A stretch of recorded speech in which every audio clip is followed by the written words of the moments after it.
Bien, muy buenos días, buenas tardes ya. Creo que podemos empezar con la clase de hoy.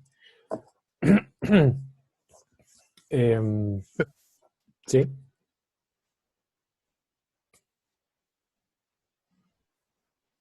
Pensé que alguien iba a preguntar algo. Estoy grabando la clase, así es que por ahí no tenemos problema. Vamos a continuar hoy con el capítulo de tracción. ¿Okay? Y vamos a ver, perdón, la última sección del capítulo de tracción, que tiene que ver con ciertos elementos especiales que uno utiliza cuando necesita diseñar justamente estos elementos que están sometidos exclusivamente a este esfuerzo. Profe, ¿Bien? ¿Sí? una consulta, tengo una duda de la clase anterior, ¿se la hago al final o se la hago ahora? Ahora. Tengo una duda respecto a la materia que vimos de la falla por bloque de corte, Ujú. de la fórmula que vimos que era una desigualdad, que decía que siempre se fluye o se rompe por tracción y fluye Sí, esa. sí. ¿Es una, se debe cumplir siempre o es solamente para asegurar que fluya antes de que se rompa? Esta fórmula, que son dos fórmulas, te da la resistencia de este estado límite. Ujú. ¿Ya? Entonces, la menor de las dos es la que va a controlar. Solo la menor de las dos, no es que esa condición se tenga que cumplir necesariamente. No, no es que esa condición se tenga que cumplir, sino que uno se queda, lo que quiere decir esa ecuación es que uno tiene que tomar la menor de las dos, Ah, ya, entre el perfecto. caso en que fluye en corte y el caso en que se rompe en corte.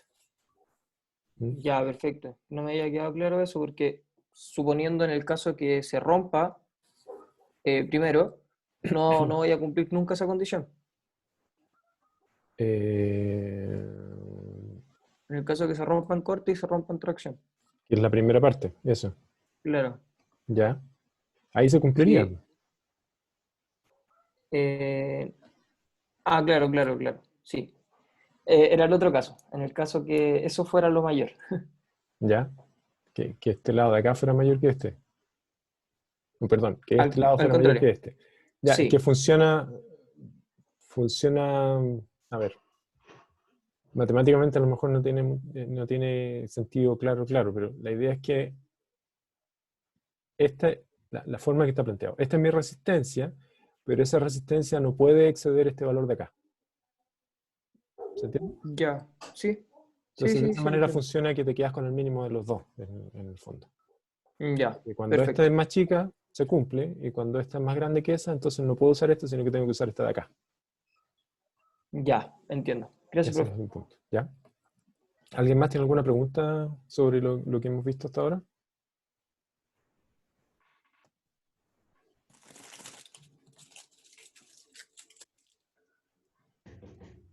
Parece que no. Ok. Avancemos un poquito. Ese era el ejemplo que había quedado pendiente. En la clase auxiliar vieron algo parecido, un poquito más complejo, de hecho.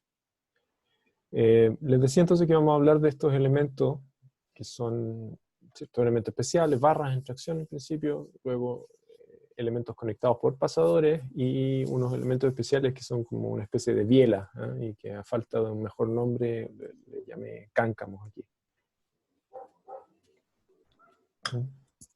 Eh, entonces hablemos primero de las barras en tracción. Cuando uno utiliza barras en tracción, vimos algunos ejemplos, pero a veces cuando se trata de estructuras livianas, uno puede utilizar barras en tracción como arrastramientos de techo y arrastramientos de muro. ¿Sí? Arrastramientos laterales de techo o de muro. ¿Ya? Se utilizan también como colgadores. ¿Ya? En puentes o en estructuras colgantes uno puede utilizar una barra en tracción como el elemento del que está colgando la estructura que yo quiero soportar. ¿ya? Y se utilizan en otro tipo de estructura. Un tipo particular de colgadores que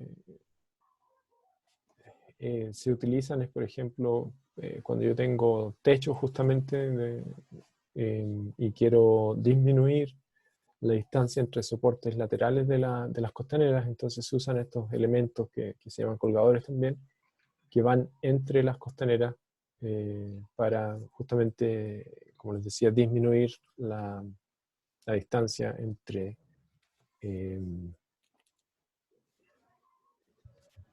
puntos de apoyo lateral. ¿Ok? Esos son elementos que también funcionan en tracción, son elementos relativamente cortos. Déjenme ver si tengo por aquí un ejemplo. Eh, ah, ah, ah, ah.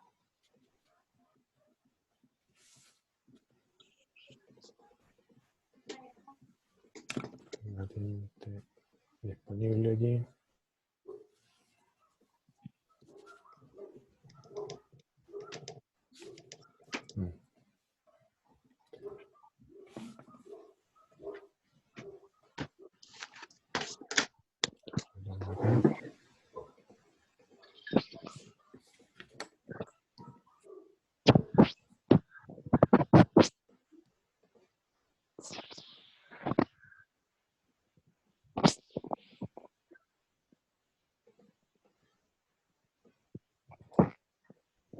Vamos a maximizar la reunión.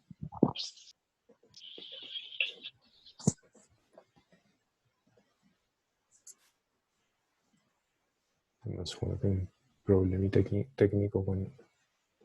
Se me colgó Zoom.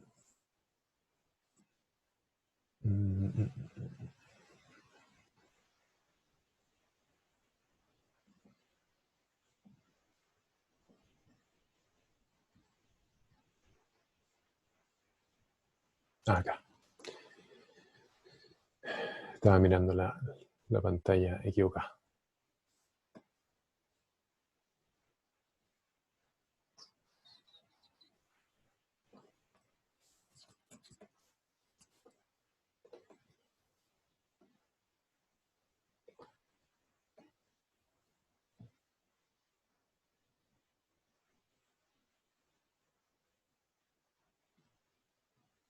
Ok.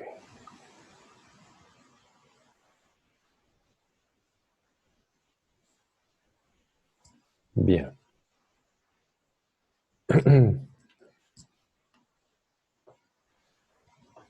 Vamos acá. Entonces, cuando uno tiene, por ejemplo, una estructura de techo, voy a tratar de dibujarla lo más recta posible.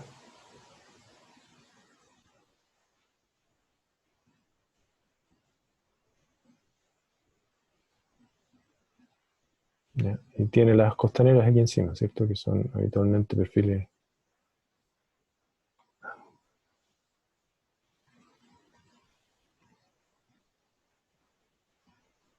Son perfiles canal que van, o Z, ¿no? Que van entre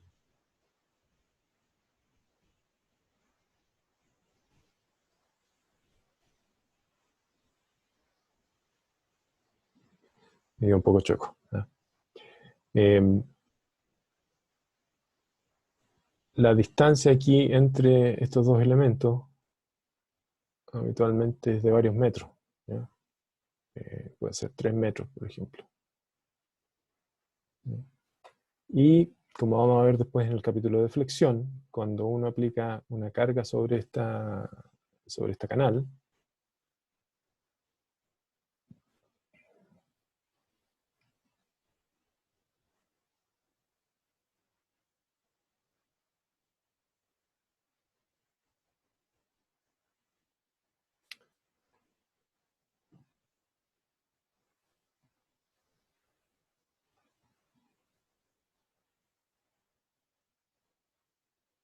ahí. Entonces, si uno aplica una fuerza sobre este canal, una carga distribuida, habitualmente uno supone que hay, ¿cierto? Se produce flexión sobre el perfil. canal o en la costanera, y esa flexión induce movimiento lateral. Entonces, para restringir ese movimiento lateral, se utilizan a veces barras con hilo, ubicadas en los tercios habitualmente, que van conectadas con pernos entre una canal y la siguiente.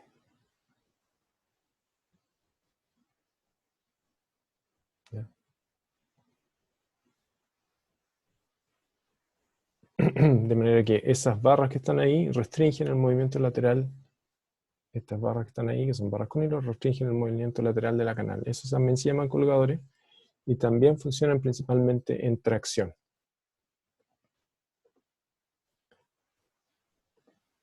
Volvamos acá entonces. Aquí.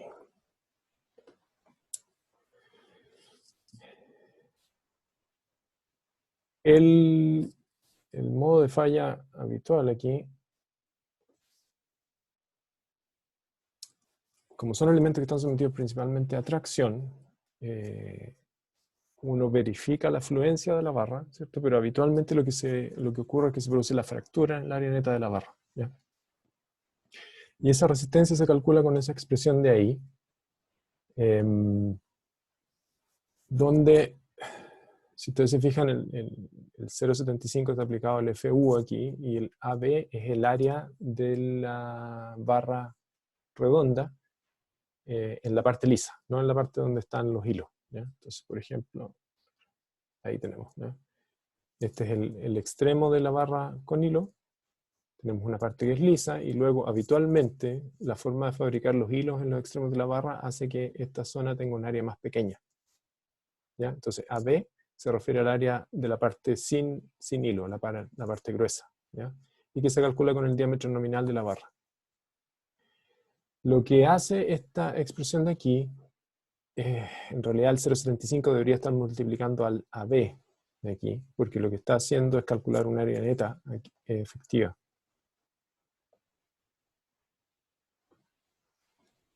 Supone que la falla se produce aquí, en el hilo, y que entonces se produce en un área neta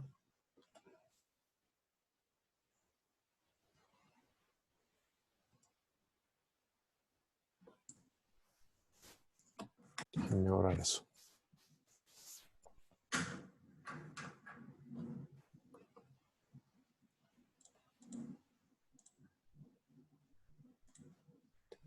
En un área neta que es igual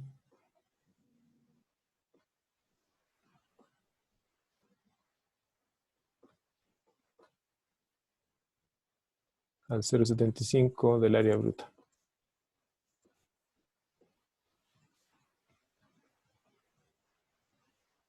¿Ya? Donde A sub G es el área bruta que aparece acá, el área de la sección sin reducir.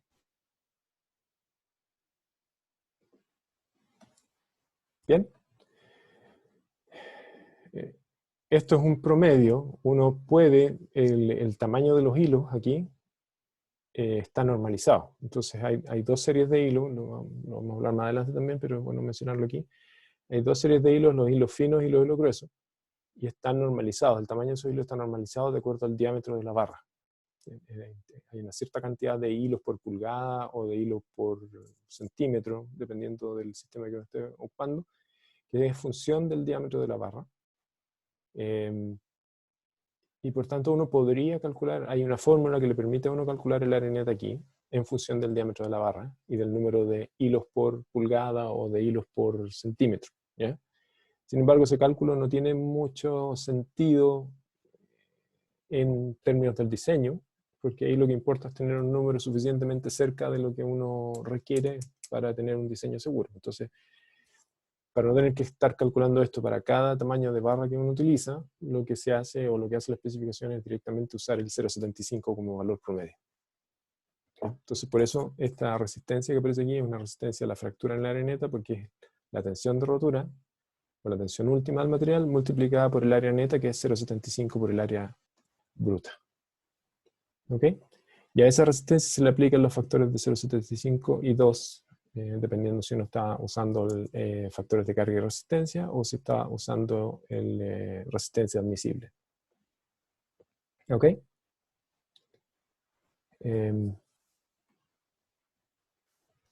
Aquí les voy a mostrar un ejemplo de un colapso que se produjo por un mal diseño de una barra en tracción y sus conexiones, ¿ya?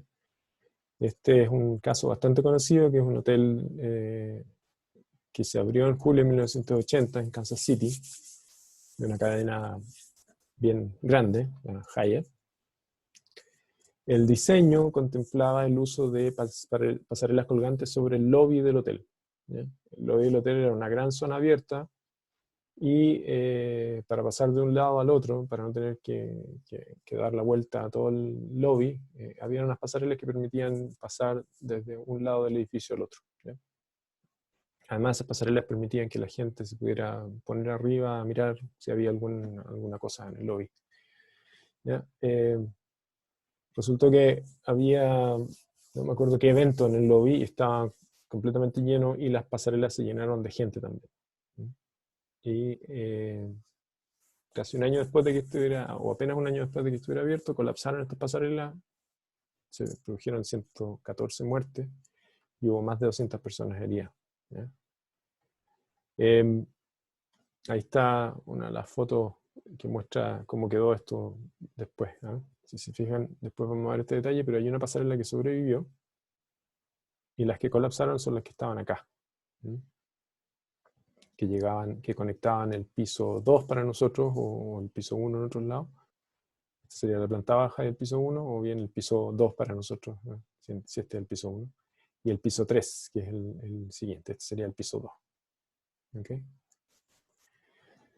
Entonces, si se fijan, estas pasarelas estaban colgando soportadas por barras redondas, ¿no? Que tienen un detalle de conexión aquí que les voy a mostrar en un segundo. Las causas de este desastre, ¿no? Tienen que ver, creo que yo se los comenté, pero casi nunca un colapso estructural se produce por una causa única. Habitualmente son múltiples causas, ¿ya?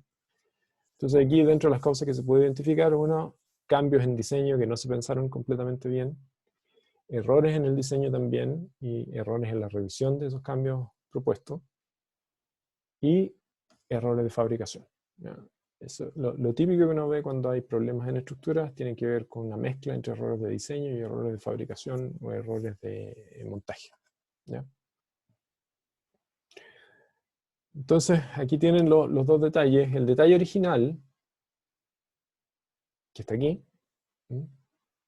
Contemplaba que ustedes tenían una barra que pasaba, en el caso de las dos pasarelas, pasaba por dos niveles, ¿ya? Entonces el nivel inferior se fijaba con un perno aquí a la barra, que soportaba el peso de ese nivel, y el nivel superior lo mismo, ¿ya? Había una tuerca aquí que soportaba entonces el peso de ese piso, ¿ya?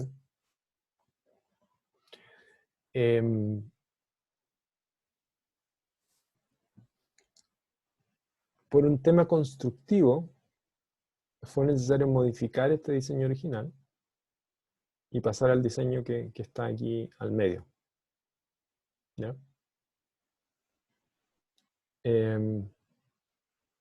No sé si antes, en alguno de ustedes que haya hecho un curso conmigo, lo mostré este detalle, así que si se acuerdan, y si no se acuerdan, ¿por qué creen ustedes que hubo que pasar de esto a esto?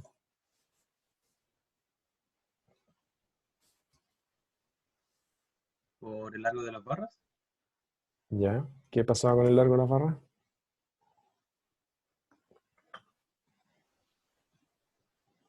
¿Lo hacía difícil de manipular, por ejemplo? ¿O que no habían barras de esa longitud?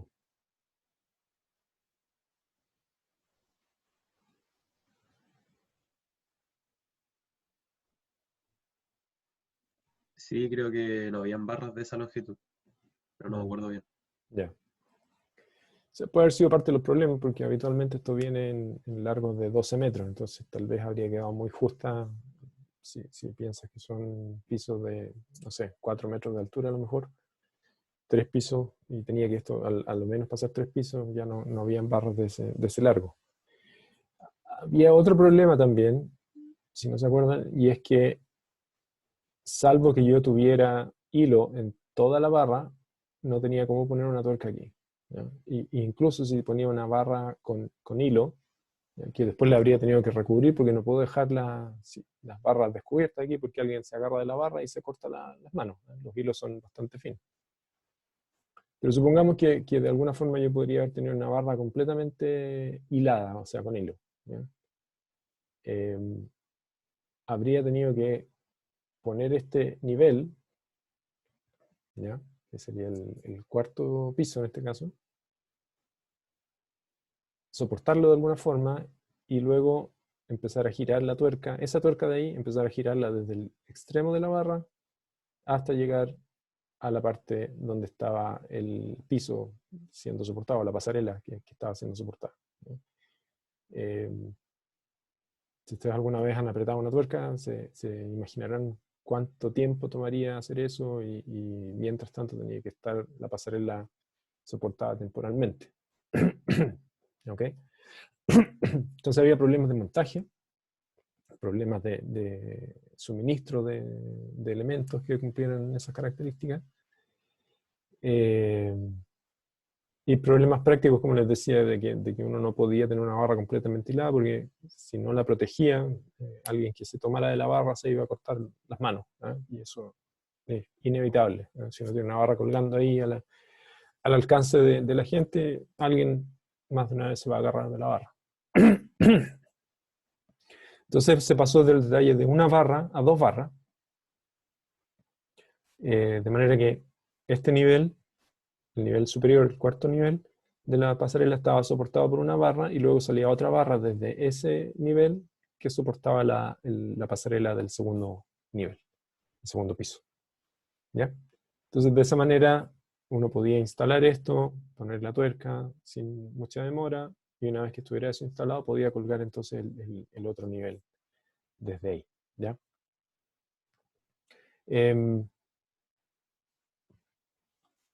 Hay algunos detallitos entonces con el diseño aquí. Si el peso, supongamos que el peso de ese nivel o de esa pasarela es P, y si son pasarelas iguales, están diseñadas para la misma fuerza, este también va a ser P aquí. Entonces, para esta situación de aquí, esta tuerca y esa tuerca de ahí, y por lo tanto las barras, resisten esa misma fuerza, P.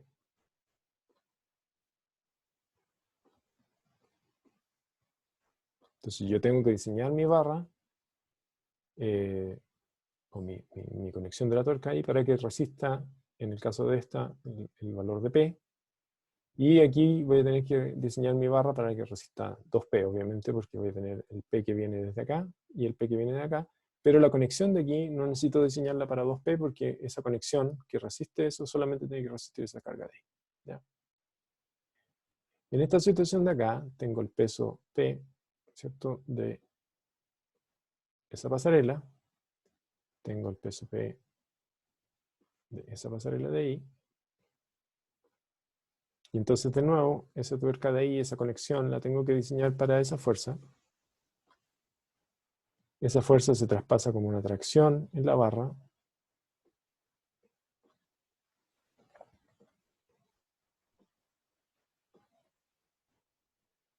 ¿Cierto?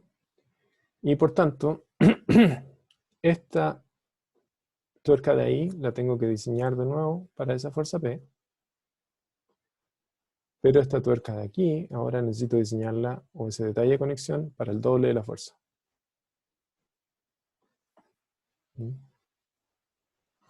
Entonces, cuando se hizo el cambio, una de las cosas que no se notó fue que la conexión de ahí tenía que resistir el doble de la fuerza de la que estaba diseñada. Entonces, si uno lo hacía igual a esta de acá, iba a fallar ahí. ¿Mm? La barra en sí tendría que haber estado bien diseñada porque finalmente lo que controla el diseño de la barra es la fuerza que hay aquí, que es 2P. ¿Mm?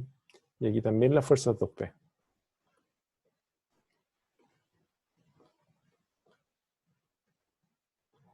¿Ya?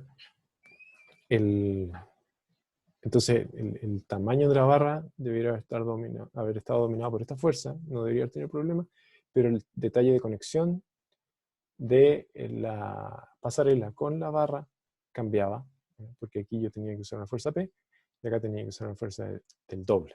¿Ya? Ese era el problema de diseño que falló en el fondo el diseñador en verlo y además falló el que estaba revisando el diseño en detectarlo. ¿Ya? El problema de fabricación tenía que ver con que los perfiles que soportaban la pasarela eran perfiles tubulares hechos a partir de dos canales. ¿Ya? Aquí hay una canal, aquí está la otra canal, y esos canales se soldaban, como se muestra aquí. Entonces tienen dos canales, las unen y se aplica soldadura aquí arriba y abajo y se forma el tubo. ¿Ya? Entonces hubo dos problemas en la fabricación. Uno tiene que tener mucho cuidado de hacer una perforación en una soldadura, porque esa zona está frágil. Entonces, si yo hago una perforación, ustedes recordarán, hay un incremento de las tensiones con respecto a las tensiones nominales y es una zona de potencial fractura o inicio de fractura. ¿Ok? Entonces tengo que tener mucho cuidado con cómo hacer la perforación ahí, cómo dejar las terminaciones de los bordes. No me puede quedar algo muy irregular porque el problema de fractura se vuelve peor. Y además tengo que asegurarme de no estar muy cerca del borde, ¿ya? Porque si no tengo un material muy frágil o muy poco material muy frágil aquí, desde el borde de la perforación al borde, y se puede producir una fractura que genera la falla. ¿Ya? Entonces,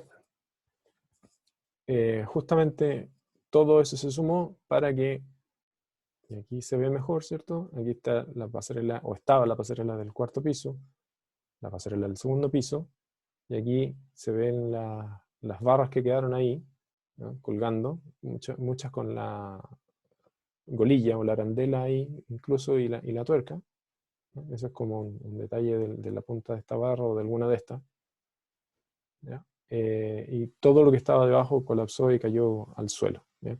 Y aquí está el detalle, si se fijan, ahí está la perforación y se ve claramente cómo se produjo la fractura ahí en el borde, y al fracturarse se abrió el perfil y por eso que en estos casos ustedes ven que la tuerca y la colilla sobrevivieron, porque el perfil pasó de largo. ¿Ya? Entonces un cambio mínimo en el diseño de un elemento en tracción, que es un elemento muy sencillo, una barra en tracción,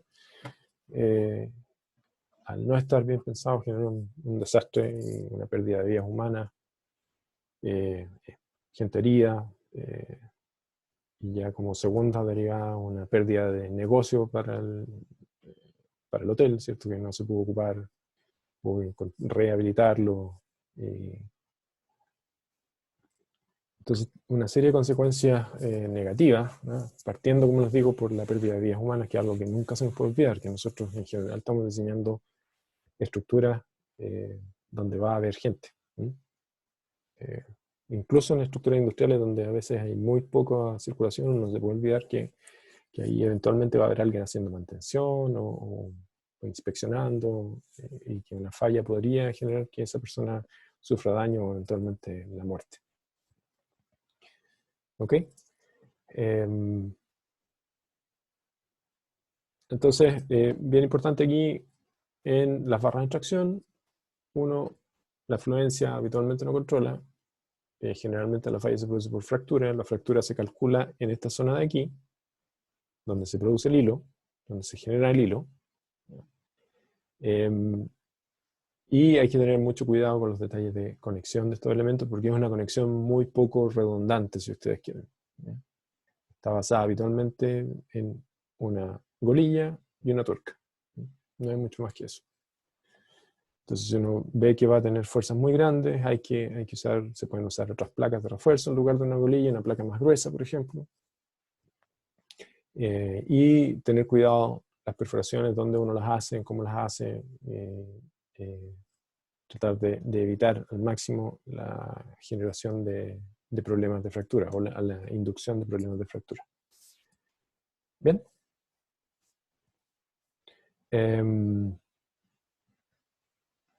Eso. Entonces el diseño de barra es relativamente sencillo. Eso. Vamos a pasar a otros elementos que no son tan habituales, pero que uno a veces se los encuentra.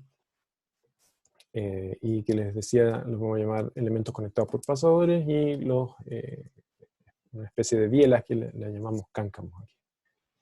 ¿Okay? Habitualmente uno utiliza estos elementos cuando quiere materializar efectivamente una rótula. ¿Ya? En la mayoría de los casos, las conexiones que uno supone rotuladas en estructuras de acero son conexiones apernadas, donde no hay una rótula física, ¿ya? Sino que hay una rigidez muy baja al giro que se asimila suficientemente bien a una rótula. ¿Ya? Pero hay algunos casos en que uno necesita tener una rótula materializada ahí, y ahí usa este tipo de elementos que tienen este detalle de extremo. Habitualmente uno se los encuentra en puentes. El famoso puente Caucao, por ejemplo, tenía algunos elementos, entre ellos el pistón que levantaba el puente, donde el detalle de extremo era una rótula, efectivamente. Y en estructuras de techo uno también se encuentra a veces con este tipo de elementos. ¿Okay?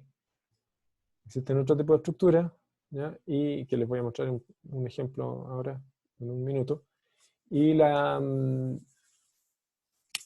en general uno usa este tipo de elementos cuando la carga viva es una fracción pequeña de la permanente. ¿Por qué? Porque uno no quiere tener problemas de fatiga, ¿ya? Si uno tiene que la carga viva es una fracción importante con respecto a la carga permanente, entonces el uso de la estructura va a generar vibraciones, va a generar deformaciones cíclicas, ¿no? Y eventualmente yo podría tener una fractura por fatiga en la perforación donde tengo mi pasador. Entonces por eso uno tiene que tratar de utilizarlos en estructuras de este tipo cuando la carga viva es una fracción pequeña de la permanente. ¿Ya?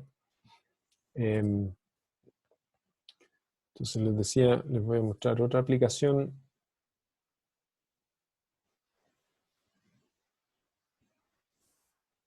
Un segundo.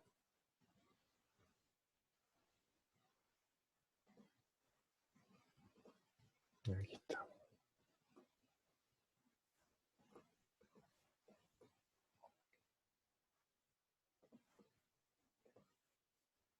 ¿Ya?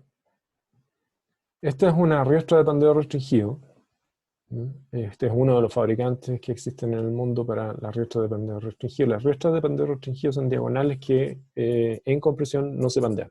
Esto va a quedar un poco más claro cuando lleguemos a los elementos en compresión, pero algunos de ustedes recordarán que cuando tenemos elementos sometidos a fuerza axial, si nosotros los traccionamos habitualmente, podemos llevar el material y el elemento a su máxima hasta la tensión de rotura, pero si nosotros los comprimimos, se produce una resistencia menor porque aparece un fenómeno de inestabilidad conocido como pandeo. ¿Ya?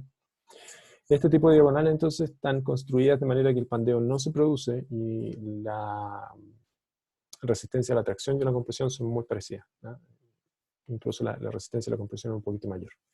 Y si se fijan aquí entonces en los extremos tenemos un detalle con una rótula. ¿Ya? Aquí está el despiezado en el fondo.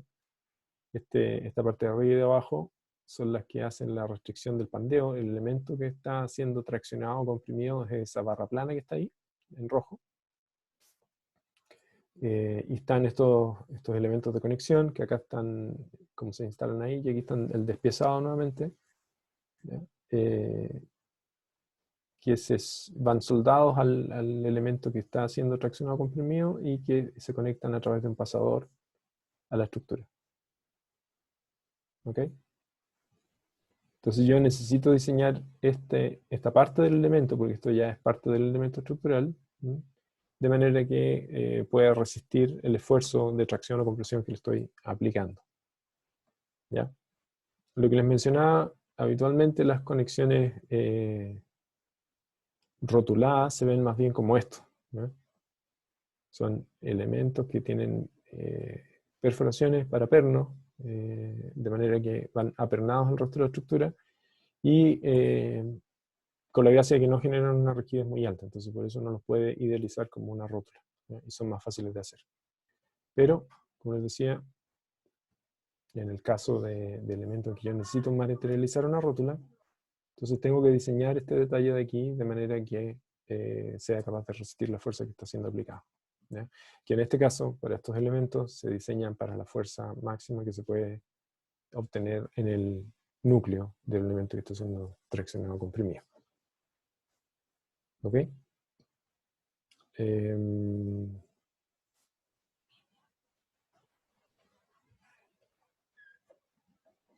Quería mostrarle algunas aplicaciones.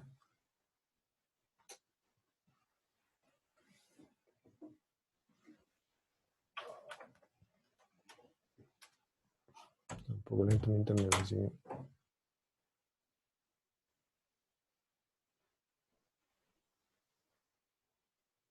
poquito de paciencia.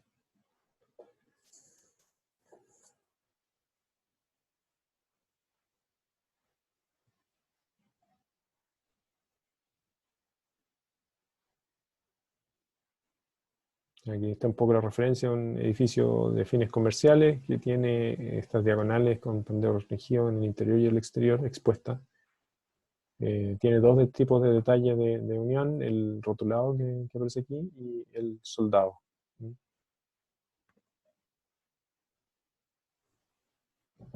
No quiere cargar esto.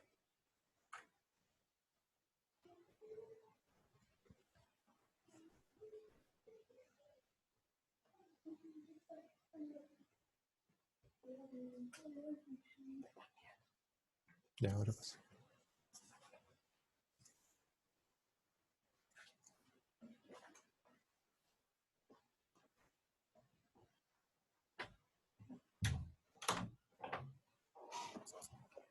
No, no quiere cargar esto, está muy lento. Vamos si podemos cargar. Ahí estaba.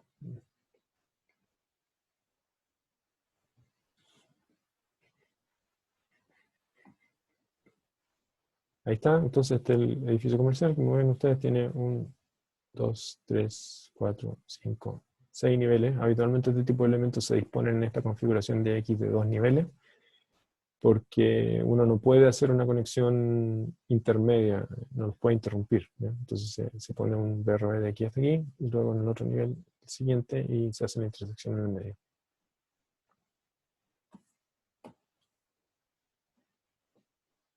Entonces aquí tienen un detalle de los exteriores, y ahí está la conexión rotulada, ¿ya? La otra conexión se pierde dentro del edificio, no se puede ver. Aquí hay otra vista. Aquí están completamente escondidas las conexiones, ¿ya? No sé, ni siquiera se pueden ver. Y esta es la conexión intermedia en cada nivel, que en este caso es soldada, como pueden ustedes ver. Esos pernos de ahí son pernos de posicionamiento, ¿ya? No son pernos diseñados para resistir esfuerzo, sino que simplemente son para poner la pieza en su lugar y luego poder hacer la soldadura sin que la pieza se mueva, ¿ya? Habitualmente cuando uno tiene conexiones soldadas en terreno, tiene que hacer este tipo de perforaciones para pernos de posicionamiento.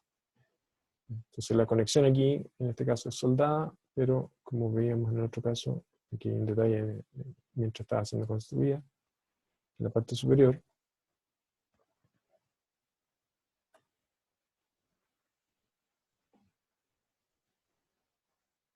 Y aquí tenemos un detalle rotulado, ¿ya? Donde llega la placa de extremo y está el pasador. Y esa placa entonces yo tengo que diseñarla para el esfuerzo de...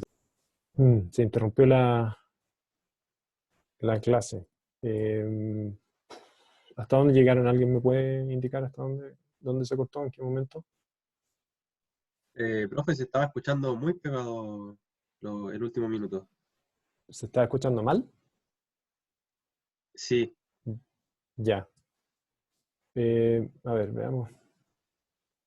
Si mi conexión está medio inestable. Les voy a mostrar de nuevo. Esto es lo que les estaba mostrando, era una conexión con pasador en estos elementos de las riostras de apandeo restringido. ¿Ya? En uno de los ejemplos que muestran en el sitio de esta compañía. ¿Ya?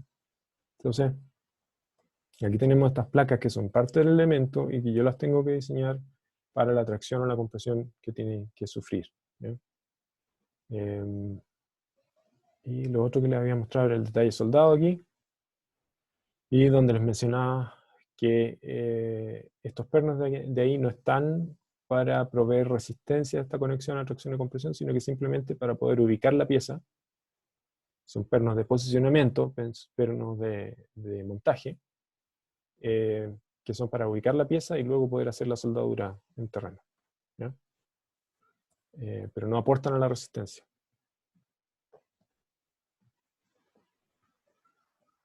Y aquí hay una imagen de una riostra más general, que en este caso tiene la conexión rotulada en el centro y la conexión rotulada en la base. ¿Ok?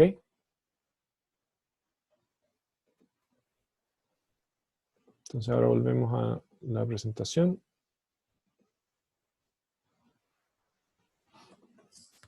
¿Cómo se dimensionan estos elementos que están conectados por pasadores? Aquí hay un par de ejemplos más sencillos, ¿no? Se me olvidó mostrarles, había una estructura más liviana donde habían detalles como estos, en que uno, en lugar de utilizar un pasador, que es una barra de acero bastante gruesa y resistente, utiliza simplemente el perno de conexión, un perno común y corriente, ¿ya? Que es este caso de aquí. ¿Ya? Y aquí hay otro caso extremo, ¿no? Un puente levadizo donde tengo una rótula ahí, y ahí se ve el techo de un auto, como para que tengan una idea de la magnitud de ese pasador.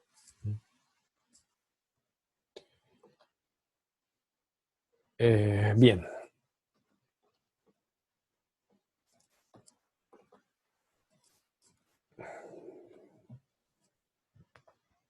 Les decía, ¿cómo se calcula la resistencia de estos elementos? Por dos estados límites. Uno, el de fractura en la sección neta, que es una fractura en tracción, que es un área neta de tracción, que es esta que está aquí, y en la lámina siguiente les va a quedar más claro qué significa, multiplicada por la tensión máxima o resistente a la tracción del material.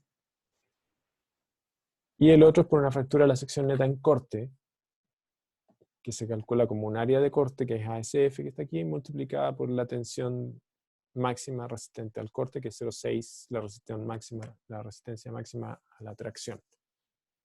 ¿Ok?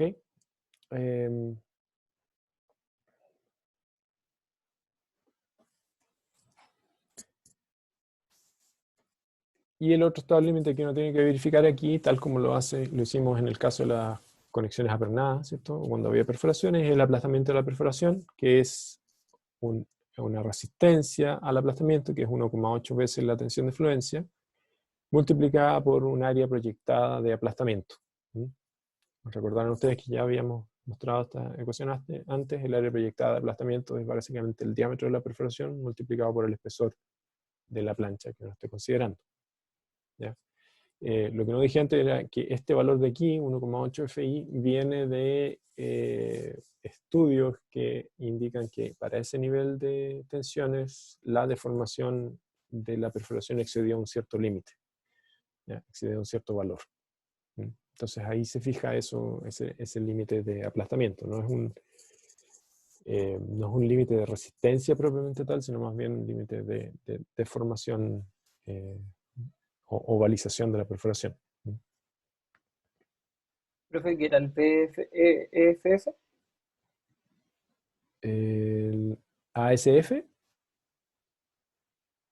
El B Un ancho efectivo es efectivo. Es un ancho efectivo, ¿no? Este B efectivo es un ancho efectivo que tal como vimos en el caso que uno tenía conexiones donde no todas las partes no todos los elementos que conformaban la sección transversal estaban conectados a la estructura, ¿cierto? Entonces teníamos que reducir el área neta. Aquí pasa lo mismo. Cuando yo aplico la fuerza sobre el pasador, la tensión que el pasador genera sobre el material alrededor de la perforación se va atenuando a medida que yo me alejo de la perforación. Entonces, no me sirve de nada tener una placa muy ancha con una perforación al medio para tratar de tener mayor resistencia, porque igual se me va a generar la fractura en el área que efectivamente está contribuyendo a la resistencia, ¿ya? Entonces vamos a ver en la siguiente lámina cómo se calcula ese ancho efectivo, pero básicamente eso es cuánto del ancho de la pieza me está contribuyendo la resistencia efectivamente. Como son estados límite frágiles, se usan los factores típicos para este tipo de estado límite, 0,75 para reducción de la resistencia, o 2 como factor de seguridad. ¿Ok? Y uno tendría que chequear la fluencia de la sección bruta, pero habitualmente no va a ser algo que controle el dimensionamiento, ¿no? Entonces aquí tenemos un esquema bien sencillo del extremo de un elemento conectado por pasador. Entonces tenemos el diámetro del pasador aquí, la perforación, que habitualmente es bastante más ajustada que la perforación que uno hace para un perno. Ustedes recordarán que la perforación estándar de perno es 2 milímetros más grande que el diámetro del perno. En este caso se usan diámetros inferiores al milímetro extra, o incluso más pequeños, ¿no? Dependiendo de la aplicación pueden ser fracciones de milímetro, ¿ya? Y las dimensiones más importantes aquí están indicadas. Este B, que es el ancho, la fuerza aquí está siendo aplicada ahí. La tracción está siendo aplicada en esa dirección, ¿ya? Entonces tenemos como dimensiones importantes ese ancho de ahí, que es igual al ancho de ahí, ese ancho de ahí, esa dimensión, esa distancia de ahí, y la distancia diagonal al borde, ¿ya? Se muestra esto recto porque en términos de fabricación en acero es mucho más fácil hacer una pieza que tenga cortes rectos que hacer algo que sea redondeado, ¿ya? Entonces habitualmente cuando uno tiene este tipo de extremos se van a generar este tipo de geometría. Tal vez hoy día es un poquito más común tener detalles más acabados porque con la fabricación automatizada, corte láser y cosas de ese tipo, es más fácil lograr un perfil adecuado si uno quiere hacer una curva, por ejemplo, aquí en esta zona, ¿ya?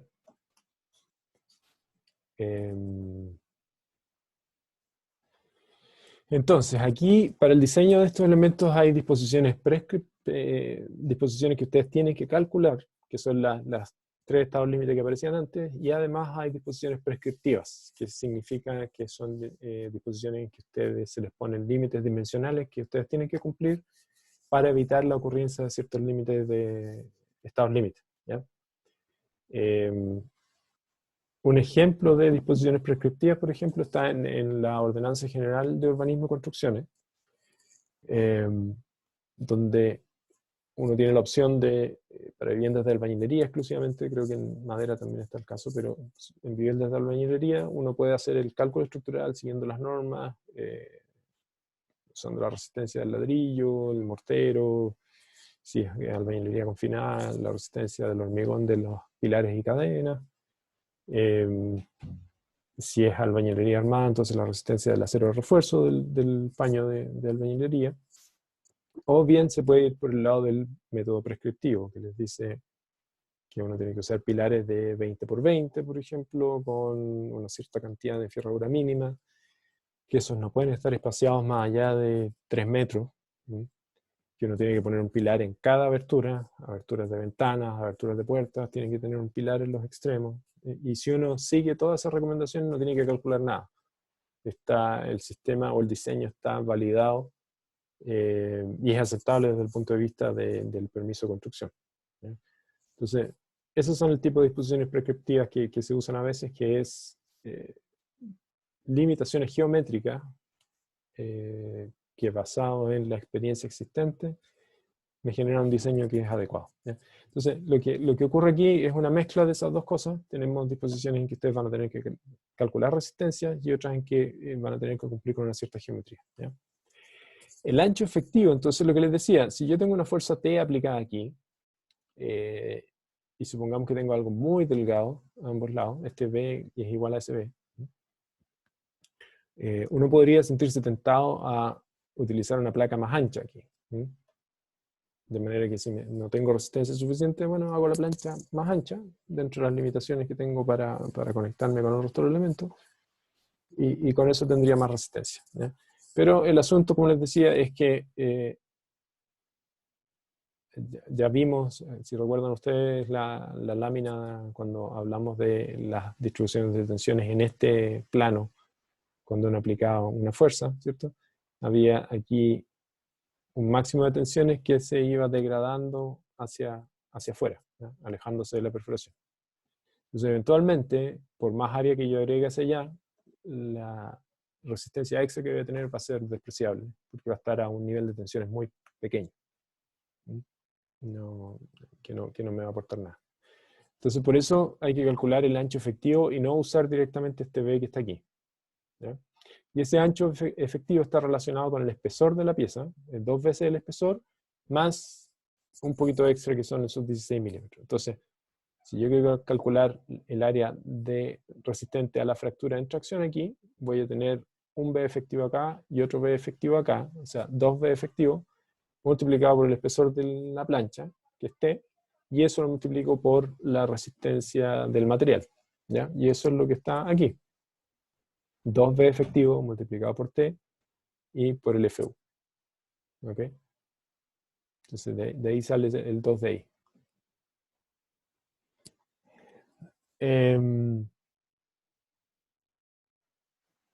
Obviamente mi ancho efectivo tiene que ser menor o igual que el ancho real que yo tengo ahí, ¿no? Eso es como trivial, ¿no? Después el área de corte tiene que ver con suponer que esto se va a romper aquí y aquí. Es como el modo de falla, el desgarramiento que veíamos en las perforaciones. Es exactamente lo mismo. Entonces mi área de corte va a ser el espesor de la placa, que es T, multiplicado por 2 veces esa longitud, ¿ya? Y esa longitud se aproxima por A más D medio. Entonces por eso tienen ustedes 2 veces A más D medios por el espesor, me da el área de corte, y eso lo multiplico por la tensión de rotura del corte, que es 0,6 FU, ¿no? Esto que está aquí. 0,6 FU por el área de corte.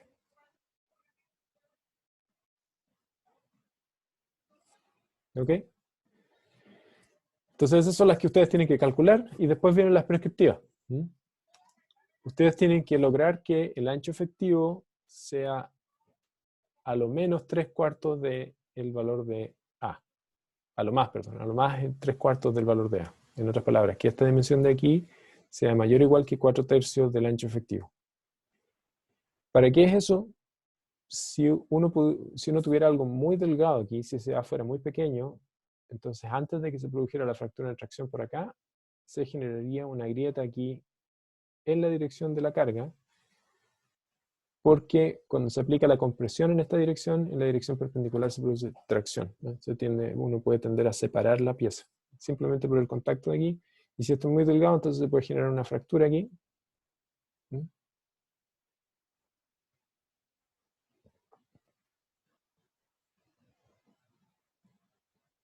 Entonces, esa disposición es para prevenir que se genere una fractura en esa línea, ¿no?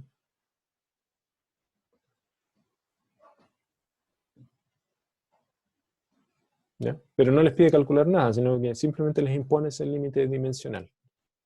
Luego, obviamente, mi ancho de aquí tiene que ser mayor o igual que 2 veces el ancho efectivo más D, ¿cierto? Porque tengo el ancho efectivo aquí, el ancho efectivo ahí y el diámetro, ¿no? O sea, al menos mi ancho de esta parte de acá tendría que ser mayor o igual que ese. ¿Por qué dice eso? Porque uno podría a lo mejor sentirse tentado a agrandar esta pieza localmente y luego disminuirla para acá.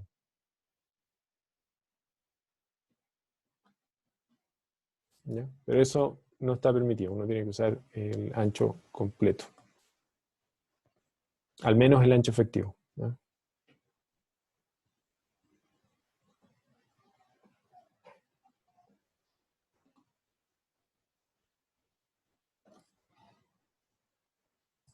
Y además por una limitación de que esta dimensión de acá sea mayor o igual que esta dimensión de acá.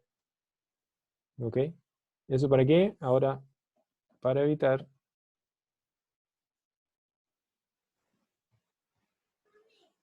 una falla por aquí. me fallé por ahí. ¿Ok? Entonces, esa limitación dimensional tiene que ver con evitar una fractura en esa dirección. ¿Ya? Si es que yo tengo algo muy delgado aquí, ¿no? Muy poco espesor de material, entonces efectivamente se me podría generar una fractura en diagonal ahí y ahí. Y para evitarla, se pone ese límite en la dimensión. ¿Ok? ¿Profe? ¿Sí? Todas esas condiciones ya están asegurando las condiciones que vimos antes de desgarramiento, de que el agujero se alargue y todo eso, ¿o no? Eso está acá. O sea, ya viene Eso, incluido en aquí, los... aquí.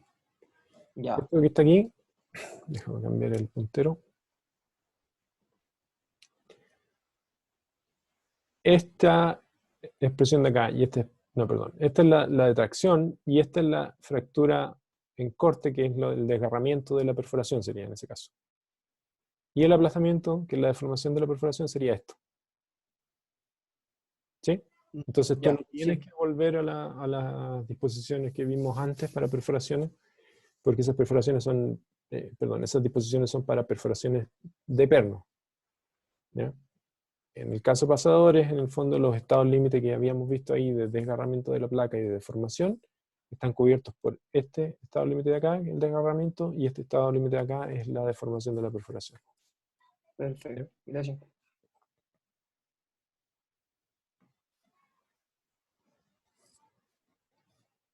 ¿Ok? Bien. Por último, hablemos de las bielas o los cáncamos. ¿Ya? Este tipo de elementos antes se hacían por forja. ¿Ya? Es decir, se fabricaban en caliente, en hornos, ¿no? Y se les daba la forma adecuada. Ahora se descubrió con estudios que quedan mucho mejor cuando se cortan técnicamente, como dice ahí, ¿no? Con una cortadora de oxígeno o una cortadora de plasma, ¿ya? Que básicamente es como un soplete en el fondo que está haciendo el corte. ¿Ya? Y eventualmente para ciertos espesores, hoy en día, incluso para espesores no muy grandes, se usa el corte láser que les mencioné, en maestranzas suficientemente calificadas. E incluso hay maestranzas aquí en Chile, incluso que hacen cortes con agua, con un chorro de agua a alta presión, y con eso van cortando el material. Que además tiene la gracia de que al cortar enfría, o sea, no, en general todos estos procesos de corte generan calentamiento del material y por lo tanto alguna fragilización en donde se está haciendo el corte, ¿ya? No es muy común, pero está disponible hoy en día el corte por agua, por chorro de agua, además del láser. Son elementos de este tipo, ¿ya? Tiene una cabeza redondeada, un cuerpo que es de sección rectangular, es como lo que uno se imagina como biela cuando le hablan de este tipo de elementos, ¿ya? Y se conectan por pasadores en los extremos, ¿ya? Y aquí, por ejemplo, tienen el ejemplo de todos esos elementos de ahí, antes de que existieran los cables. Este es un puente bastante antiguo en el Reino Unido. Entonces, antes de que existieran los cables, lo hacían con bielas aquí, con este tipo de bielas. Si se fijan, cada uno de esos elementos, acá también, son este tipo de bielas. Incluso aquí tienen como estructura soportante también, y tienen de nuevo la cabeza redondeada, el pasador, el cuerpo rectangular, y al otro lado la cabeza redondeada y el pasador, también en un puente un poco más liviano. ¿Ya? Entonces, aquí lo que uno tiene que hacer es diseñarla para la fluencia de la sección bruta del cuerpo. La sección bruta es el ancho W que está aquí, multiplicado por el espesor T de la placa, ¿sí? Que forma este elemento. Entonces, la resistencia normal tiene que estar dominada por ese estado límite. Y para lograr eso, de nuevo, hay disposiciones geométricas, para que no se produzca la fractura aquí en la cabeza donde está el pasador, ¿ya? Una de esas es que los espesores tienen que ser suficientemente grandes para que no se produzca una distorsión donde está el pasador. Imaginen ustedes que si yo tengo algo muy delgado y le pongo un pasador muy robusto ahí, cuando aplique la fuerza, eso es como, lo pueden intentar con una hoja de papel. De hecho, hagan una perforación Le ponen un lápiz y cuando ustedes aplican una fuerza de tracción ahí, la hoja de papel se deforma completa y se rasga eventualmente, ¿cierto? Entonces, para evitar ese efecto de la hoja de papel en el extremo del cáncamo, se exige un espesor mínimo de 13 milímetros. ¿Ya? El ancho W de aquí, de la parte rectangular, tiene que ser menor o igual que 8 veces el espesor, de nuevo, para que quede un cuerpo relativamente robusto. ¿Ya? Entonces, esta parte ancha de aquí no puede exceder 8 veces el espesor de la plancha. ¿Ya?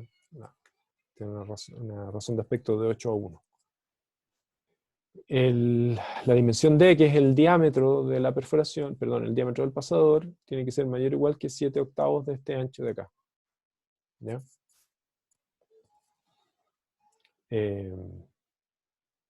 Para que se produzca una área de apoyo del pasador cuando entra en contacto suficientemente grande. El diámetro de la perforación es igual al diámetro del pasador más 1 milímetro. ¿Ya? Si ustedes se acuerdan, era 2 milímetros en el caso de los pernos, entonces aquí se usa una tolerancia más chica, justamente para evitar el juego entre el pasador y la perforación, ¿ya? Y los problemas de fatiga asociados eventualmente. El radio de transición que hay aquí, que se hace para evitar la concentración de tensiones en este punto, si uno terminara esto recto aquí, por ejemplo, si uno hiciera algo así, uno podría sentirse tentado a hacer algo así, ¿cierto? Terminarlo de forma recta o incluso así. ¿Ya? El problema es que ese punto de ahí y ese punto de ahí son puntos de generación de concentración de tensiones y por lo tanto se puede generar fractura en ese lugar, si es que uno no es cuidadoso. Entonces hay que fabricar esta pieza con un radio de transición desde la cabeza, que es una circunferencia, al cuerpo, que es una recta, y ese radio tiene que ser mayor o igual que el diámetro de la perforación más 2 veces esta dimensión de aquí, B.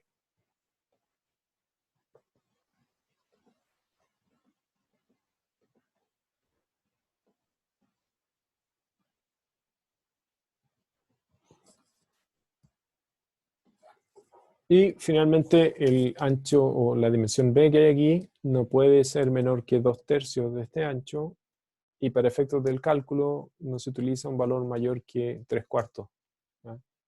El cálculo es inverso en este caso. El W queda limitado por la dimensión B para efectos de cálculo. ¿Ya? El W tiene que ser mayor o igual que 4/3 de B. ¿Ya? Porque el cálculo, recuerden, como dice aquí, se hace para la afluencia nominal, perdón, la afluencia de la sección bruta aquí, ¿no? La resistencia nominal. Entonces, este límite superior es un límite para W en realidad, no para B. ¿No? Pero este sí es un límite geométrico al inferior para evitar de nuevo la falla por fractura aquí, en esta sección de acá. ¿Ya? O ahí, en ese caso. ¿Ok?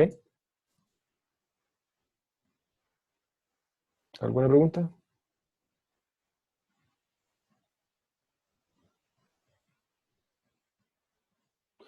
Con esto terminamos con tracción. ¿Ah? Quería mostrarles antes de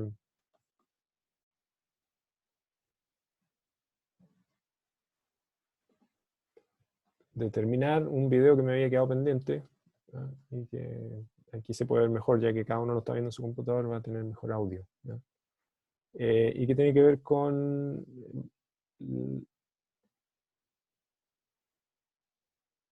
el proceso de montaje de estructuras de acero y algunas estructuras en particular bien icónicas, ¿ya?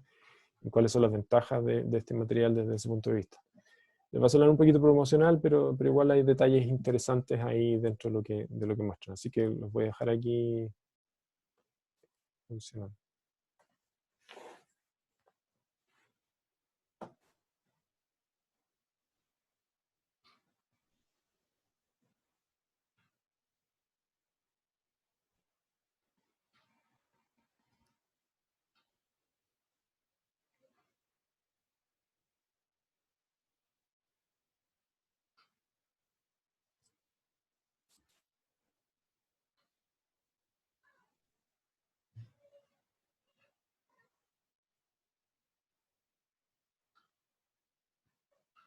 Profe, creo que no se escucha. ¿No escuchan el audio? No. No, profe, tiene que compartir audio Oh, también. escucho. A ver.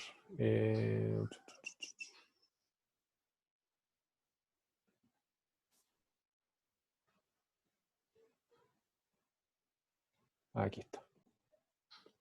Vamos a poner de nuevo. ¿Me avisan si... ¿Ahí se escucha? Ahí sí, profe. Ya. Erecting a steel structure is a dramatic and often breathtaking process of assembling the fabricated steel members at the site. Frequently, these pieces will have to be assembled under difficult conditions, where it is not easy to maneuver them to align the holes and make the members fit. This is why precision in the detailing and fabrication processes are so important. Typically, erection is done by lifting and placing the steel members in their appropriate positions, and then temporarily fastening them with several bolts or welds. At this point, the structure is capable of supporting only its own weight and cannot resist lateral loads.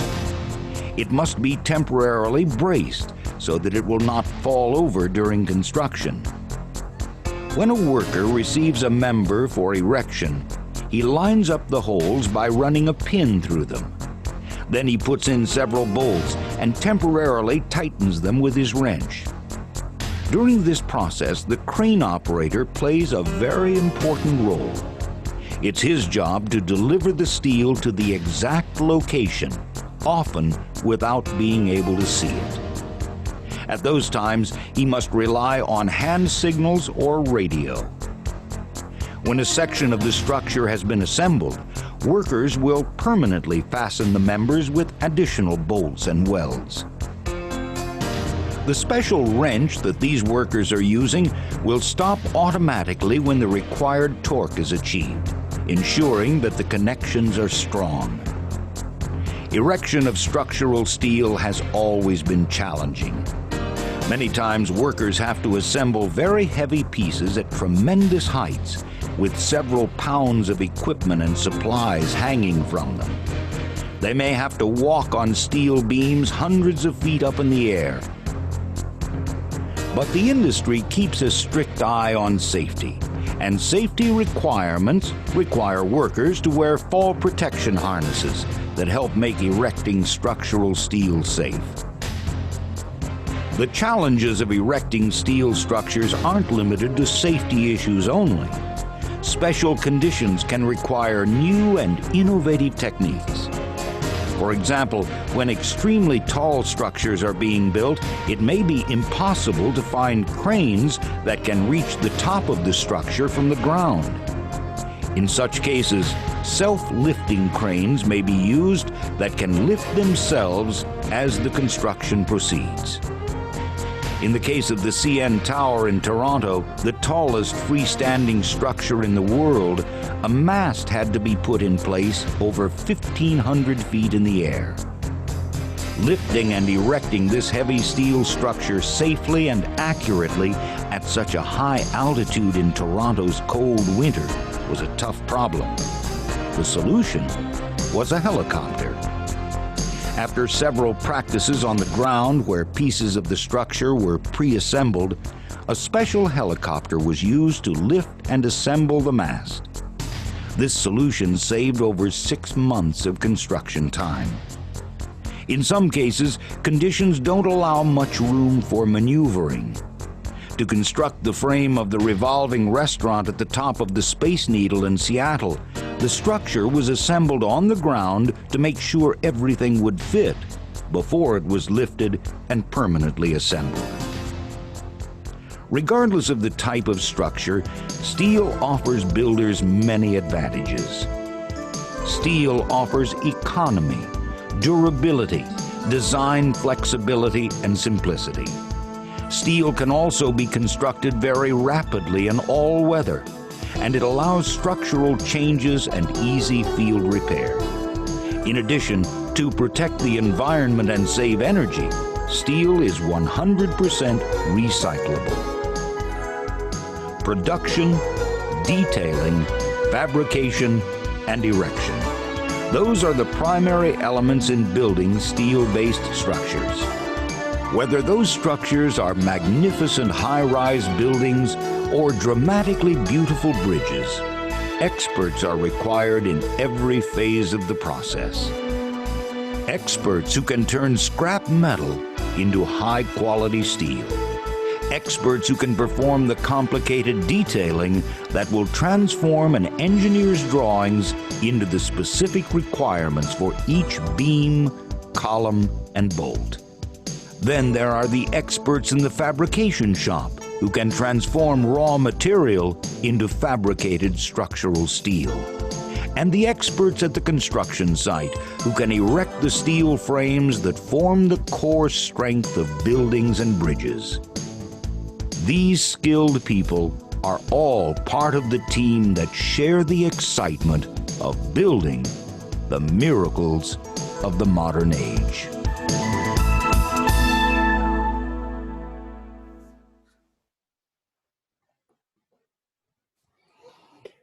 Bien, si no entendieron mucho, les va a quedar ahí para que lo puedan ir revisando si se les perdió alguna de las frases de ahí. Pero en el fondo lo que mostraba eso era la parte ya del montaje, básicamente. El video es un poquito antiguo, entonces por eso ustedes ven ahí gente caminando todavía sin estar amarrada en alguna parte. Eso en rigor hoy día no está permitido. Tienen que estar siempre trabajando a la altura, tienen que estar amarrados en algún punto seguro. Eso es como nota al margen. Bien, no sé si tienen alguna pregunta respecto a lo que hemos visto o respecto al curso. Este miércoles tendríamos taller nuevamente. Por ahora vamos a mantener la fecha de las evaluaciones, es decir, el primer ejercicio sería la semana siguiente. Pero obviamente vamos a cambiar la modalidad, va a ser una tarea. Tampoco va a ser una tarea con mucho plazo, de manera tampoco que sea algo que les demande mucha dedicación, pero sí que tengan el tiempo suficiente para poder desarrollarlo bien y aprender en el proceso. ¿Alguna pregunta? Profe, ¿de cuánto va a ser más o menos ese plazo?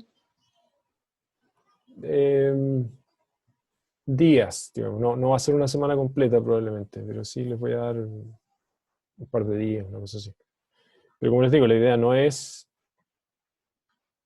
darles una tarea que efectivamente les va a tomar 2 días completos realizar, sino que algo que sea parecido a los ejercicios que se hacen en clase. Y que ustedes lo puedan acomodar dentro de esos días de plazo, dentro de las actividades que van a tener que hacer. No sé si se entiende. Como para graficarlo más, va a ser una evaluación que a lo mejor habitualmente en clase duraría 2 o 3 horas, pero que ustedes van a tener un plazo de un par de días para desarrollarlo. Y por supuesto hacer las consultas que quieran en ese periodo.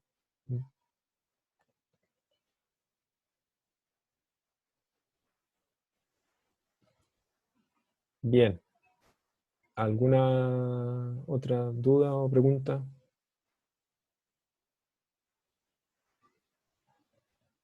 El taller del miércoles sería de nuevo sobre tracción. Así es que aprovechen de llegar con las preguntas, las dudas ahí para resolverlas. Y el viernes partiríamos con compresión, que es uno de los capítulos más largos del curso, porque obviamente es uno de los más importantes también. Ahí vamos a repasar o a ver, aquellos que no lo hayan visto, el tema de estabilidad de elementos en compresión, el fenómeno de pandeo. Vamos a volver sobre eso. ¿Ya? Así que ahí también les indicaré yo si es que necesitan reforzar algo y les puedo entregar algún material o dónde encontrar algo sobre el tema. ¿Bien? Si no hay más preguntas, entonces quedamos aquí por hoy. Y nos vemos de nuevo el día viernes. ¿Ok? Que estén muy bien. Profe. Chao, profe. Chau. Chao, chao.